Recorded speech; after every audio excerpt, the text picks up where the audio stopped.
Hi, I'm Surya. Now I'm going to take the experiment number 3, conditional statement using shell script. Now the aim is to execute conditional statement using shell script and code. We have to do in code.conditional.edu. Now we are going to see the first command, and the first command is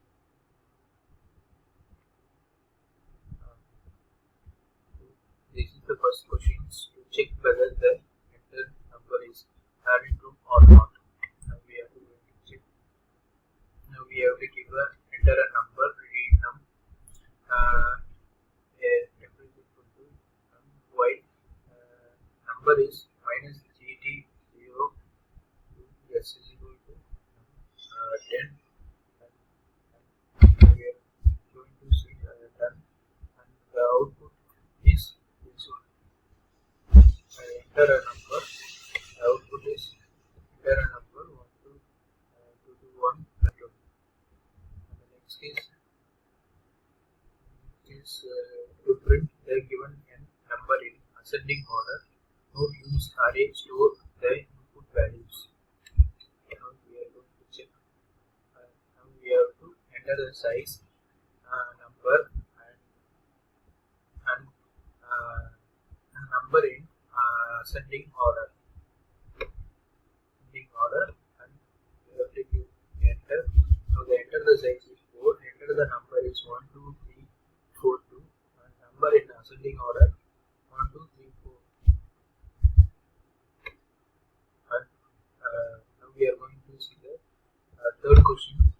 To print the number given n number in descending order, that is the same of ascending order only. Here also we have to give the size, number, and descending order. It will give the size and number and descending order. Now we are going to see the fourth question. To print all the square number between 1 to 100. 1 to 100. This is the fourth. We have to give the some questions and do then verify, and it will give the 1 to 100 number. This is the 400 number. Now we are going to see fifth question.